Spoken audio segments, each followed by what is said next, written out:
Welcome to my YouTube channel. My name is Ebele, and you're on my little corner of the world and the internet. So welcome to my YouTube channel.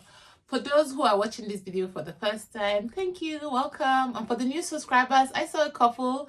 Welcome to this tiny space on the internet. And for those who are returning, my now what I call OGs, because we're a couple of videos in, thank you for coming back. I hope you're learning something. I hope you're getting something from my videos. So it was International Women's Day a couple of days ago. So happy International Women's Day to all the women out there and to all those born of a woman. So literally everybody, happy International Women's Day. And I know the entire month is celebrating women. So I thought it would be good to do a video that I feel is peculiar to women. It doesn't happen to them alone, but I know as a woman in the workplace, I've experienced it, especially as a migrant. And that topic is imposter syndrome. Welcome back, guys. So like I said in the intro, I wanted to do a video about imposter syndrome. Now, this is something I've experienced in my career, and I'm sure some of you too have experienced this. And I thought it to be a good idea to kind of talk about it, share my experience, and I even have a fun little game we'll play very soon. But first off, what is imposter syndrome? So I put down a definition I found on the internet, and it says, imposter syndrome is the persistent inability to believe that one's success is deserved or has been legitimately achieved as a result of one's own efforts or skills. Now, that's the dictionary definition. That's what it means. But I'll tell you what it means to me. So what I put here is, I say sometimes it feels like I don't even know what I'm doing. It feels like I'm not meant to be in that job. It feels like if I ask a question or if I don't know something, it means I'm not meant to be here. What I put here again, one of the notes I put here is agonizing over small mistakes. So if we're working on a project and I make a mistake or an error comes up, I almost kill myself. It's like, why would I make the mistake? You're better than this. Why how can you let this slide? And finally, even when I get validation, even when I get like somebody says, oh, congratulations on these things you did, it's really good. Or they say, oh, Abby, you did such a good job on this. I just shrug it off.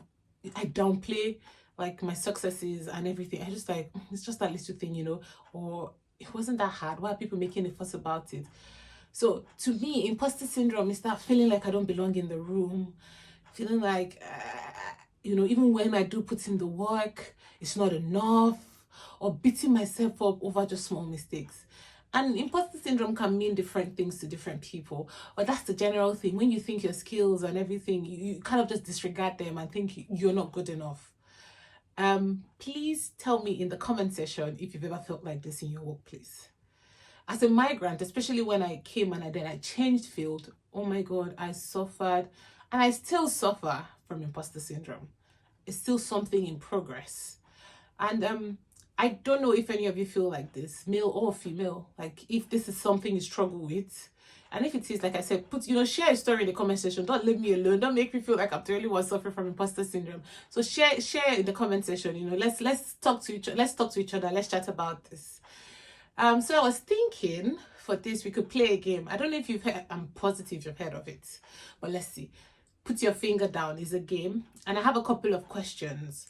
I'm going to read these questions out. I have them on my iPad. I'm going to read these questions out and I'll try to put my finger down, like holding one finger up, but you can hold up 10 because I think I have about 9 questions. So essentially, you put your finger down if you've experienced or if you've done this before.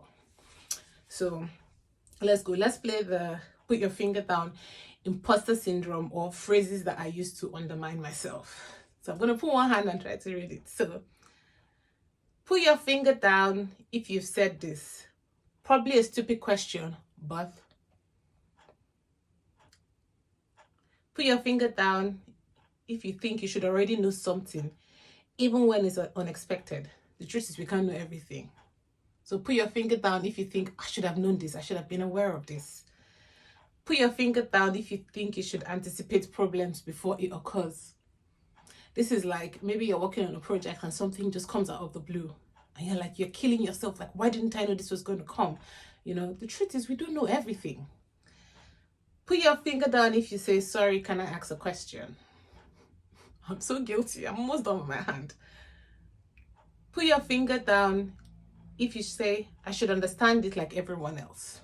So this means maybe you have somebody present something and explain something, and every other person on the team understands it and you don't. Immediately you start feeling bad. Why don't I understand it? So put your finger down. As you can see, I've put like 5 fingers down, so I'll take it up to start from what will be my other hand.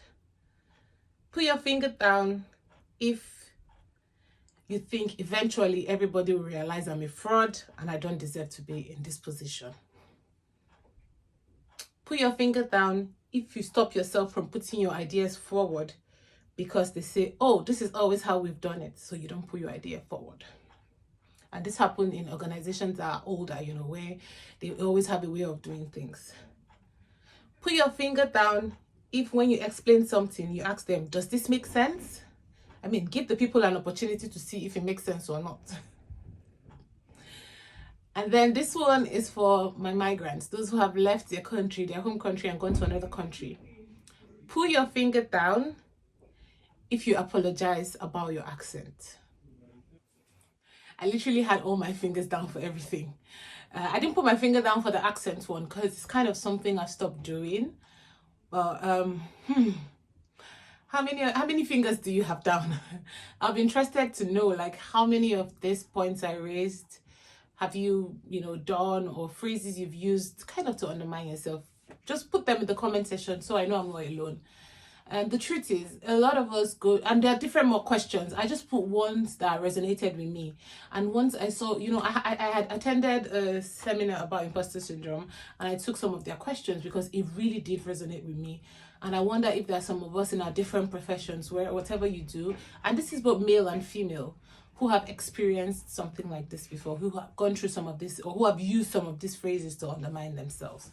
So please say in the comment section how many of these, and you can even tell me which of them you've done, and if you're lucky to still have your 10 fingers up, kudos to you.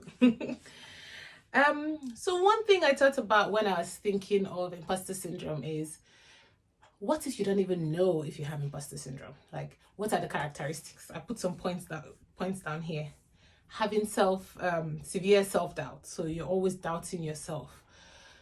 It may not even be always. It may be like you have a big project coming and you're doubting yourself. That's one of them. Overthinking. Oh my goodness. I have what I call analysis paralysis.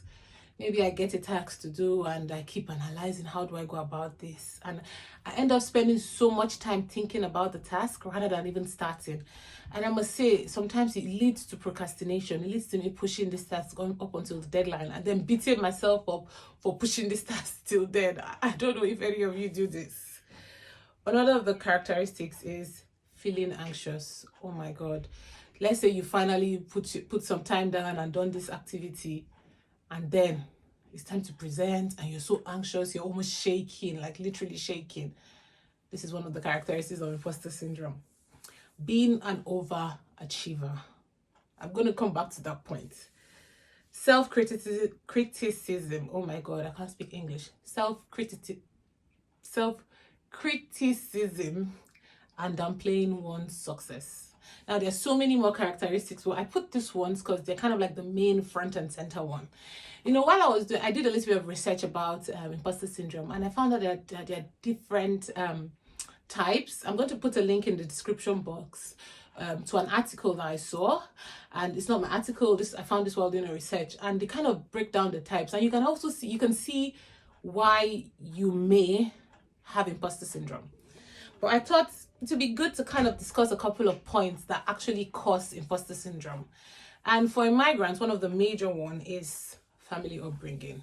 I mean, if you're African, this is not even just to the parents. I know African parents value overachievement and everything, but I didn't grow up in that kind of house, to be fair. My parents were not really like forcing us to have all straight A's. Obviously, they wanted us to have straight A's. They encouraged us, but it wasn't a thing of, oh my God, if I fail like a course, I'll be too scared to come home.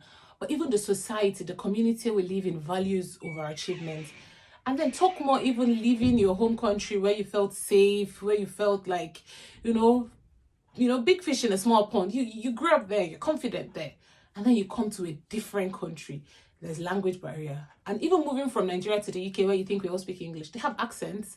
So there's that. There's the culture of the people, the culture of the workplace you're coming into. And then also remember, you've left home and you've come to the abroad to achieve, like, and I did that in quotes, to achieve certain things. So you can't just come and not achieve, you know. And to be fair, when you put your standards here, they say hit for the sky, or hit for the hit for space, so that even if you land on the sky. So we're always striving, we're always moving forward, we're always doing something. I think my second point was migration and security, which kind of comes in from that, you know, family upbringing. When you travel, I don't know about you guys, but when I came to the UK, it was just my partner and I didn't have any family here. And I felt, if I didn't put solid grounds, if I didn't have something like a source of income or anything, they can kick me out one day before my family will come and rescue me. I'll be outside freezing in the cold. So there was this need to always be on. There was this need to always keep doing. And that can bring a lot of anxiety over time. That can bring a lot of imposter syndrome, because you're already self-aware of what's going on, you know. You're like, is this small? I need to keep doing and topping. So there's that. And then new role. Oh my God.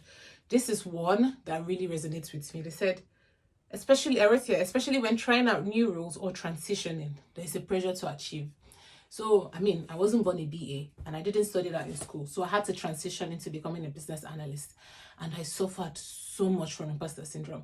I was like, oh my God, am I good enough? That phrase, one day they're going to find out I'm not good enough, and they'll say you don't deserve this role and they'll kick me out. You know, all those things were in my head. Or I do something and I'm like, or a mistake comes and I'm like, you should know this, you know. When you're in a new role, because you don't have like maybe traditional, maybe you didn't do it traditionally in school, there is more pressure to kind of make sure you are doing the best. It's kind of proving to the people who interviewed you that yes, you got the right person, you know, I can do this. All those things, it causes imposter syndrome. These are why you end up being in that position where you undermine yourself, or you feel like you've not achieved enough, you know. It's all there. And then personality. Oh my God, if you're one of those perfectionists, everything has to be in place. Everything has to do, if I'm doing something, it has to be 100. One small mistake will come and you're just like, I'm worthless, I'm not good enough, blah, blah, blah. You forget all the 98 things you've done that are good. I remember those 2 that have made mistake. You forget your achievements. I remember those 2 things you made a mistake. All these things, it's me. I don't know if it's you. If it's you, let's talk. Like I said, let's chat in the comments. Don't make me feel as if I'm the only one suffering through this. So now that I've shared all doom and gloom, oh, this is me. How I want to talk about how I have dealt with my imposter syndrome. I want to talk about things that I'm still doing, because to be fair, like I said, I'm still suffering from some of these things. I still feel anxious certain times when I have a new project and I'm not really sure. I still feel like even when I get accolades, I don't celebrate them enough. But it's a work in progress. We're working on ourselves, you know. Admit, yes, that this is a moment of imposter syndrome, and you can work towards making it better, you know. One of the things I wrote here is take baby step and don't focus on perfectionism. And this is a really good one. Anytime I feel like it's overwhelming or I'm overthinking, I just pull back and I break whatever I'm supposed to do into tiny steps. I forget about making it perfect and just focus on the work itself, you know. Focus on doing it. Because to be fair, let's not lie. These people that interviewed you hired you for a reason. They didn't just pick you out, you know. And to be fair, sometimes even us put like stress on ourselves. I remember when I got a job and one of my friends told me I got the job, I was a diversity hire.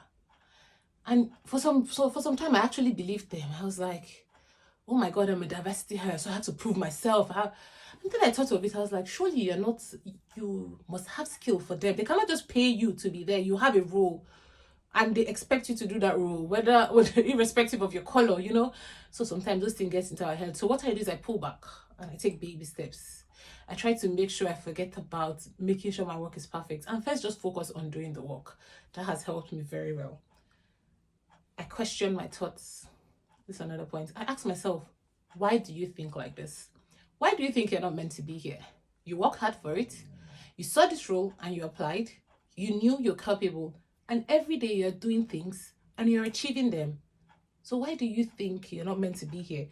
Why I ask myself questions? I talk to myself, I challenge myself. Don't bring this voice chapping in my ear. I talk back to it. I'm like, why do you think you're not meant to be here? Answer that question. Exactly. Talk back to yourself, Question your thoughts. And then I remind myself how I got where I am. I didn't just wake up and do this. There was work. There was research. I worked hard. I went through several interviews. I talked to several people to get to where I am. So these feelings, they're not going to take over me.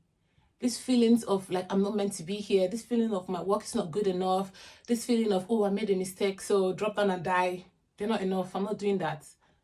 I worked hard to be here. So I'm going to raise my shoulders up, stand high. I'll be how they put it, lift your head up and all that jazz. I stopped comparing myself. Oh my God. I used to do this a lot. I'll be comparing myself to somebody who has been working in that role or in that company for 20 years. And sometimes I ask myself, girl, how old are you that you be comparing yourself to somebody that's working for 20 years? Like 20 years ago, you were a begin, you were a child, I was not working in any way. So why am I comparing myself to that person? Or somebody who has been at a company for years and you just come in and I expect to be like that person. Take those thoughts out of your head. Stop comparing yourself. Another thing I do is I share my thoughts and I ask for help. Another thing I noticed about imposter syndrome is because the lie is in your head, you forget to share. You forget that other people too may be going through it.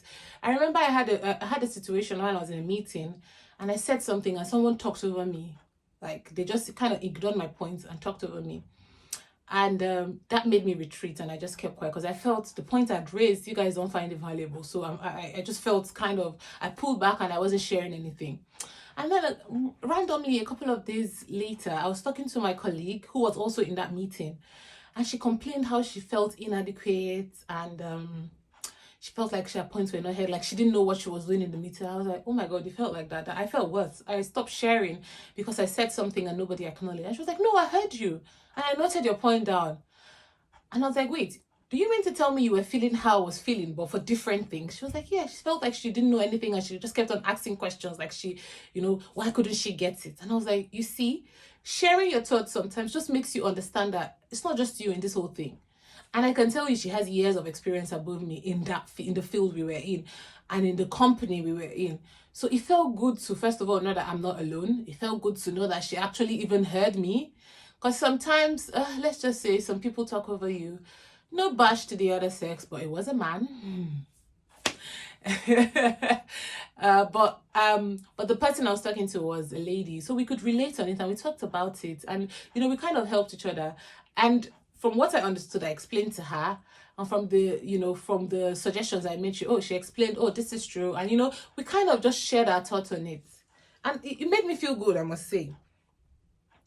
And then I have celebrate my wins. Enough of downplaying my wins. But I think that one too is also an African thing when you come to think of it. Because they'll say, oh, you look beautiful today. And say, this old thing, I bought this shirt 4 years ago. No, shine. Do I? Thank you very much. So if they say, oh, you did this so well, maybe your turnaround time or maybe the quality of your work, say thank you.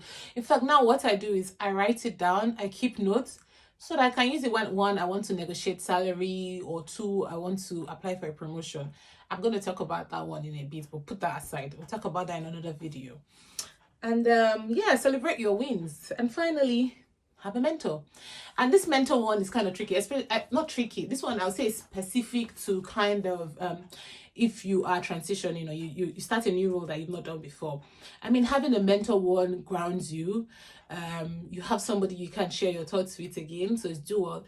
You have somebody who can pass on ideas and pass on knowledge to you, help you with the skills, help you improve. Because the thing I noticed about imposter syndrome is the more I did things, the more experiences I got under my belt, it's still reducing. The more I saw more people who looked like me, sounded like me, they're like me, speaking confidently and asking questions I thought were silly. Oh my God, this happened. I remember I had a list of questions during a meeting, and I was like, oh my God, these questions are too silly to ask. Or more. And somebody that was like way ahead of me came and started asking these questions I considered basic things I should know. And I was like, even you don't know this thing. So why do I expect myself to know? So having a mentor sometimes can also help you reach out to somebody that'll make you feel, don't worry, I don't know it, you don't know it. Sometimes it's even technical terms. Like you can be in a meeting as a business analyst, we're not all technically inclined. So imagine being in a meeting with developers and then they're just going back and forth. Like you just feel lost. And you'll be like, am I sure I'm supposed to be here? Am I meant to be here? I'm a fraud, blah, blah, blah, blah, blah conversation. Well, just remind yourself, what I even tell them is, I was like, guys, can you explain to me as someone who's not technical? I've stopped that overwhelming, fear. And I also do my research. That's something else I should have put down here as a point. I've digressed from mentor, but this thing is just coming to my head anyhow. I kind of put this down. But like I said, this is something personal to my heart. I have so many examples. I don't want to bore you with my conversation, but yeah, I try to do my research. But if I'm in a meeting and you guys are using such heavy technical terms, I'll be like, please, what does this mean? Sometimes I Google when maybe they have a flow and I don't want to interrupt. Or I just ask the questions there in the middle. That's in the meeting, ask questions. Ask questions. Don't be shy to say, oh, I don't understand. Ask questions. Because when you not ask the questions, you know. You actually know. So like I said, you guys should put in the description box. Tell me when you felt like an imposter in your job. Tell me if you still feel like this. And to help the community, tell me how you've overcome imposter syndrome. Let's help each other. I just put some points down here based on what I've been doing to help me. But please tell me how you've done this in your own way. Okay? Happy International Women's Day. And to the fellas in the house, I hope you celebrated all the women in your life. Thank you very much, guys. And goodbye.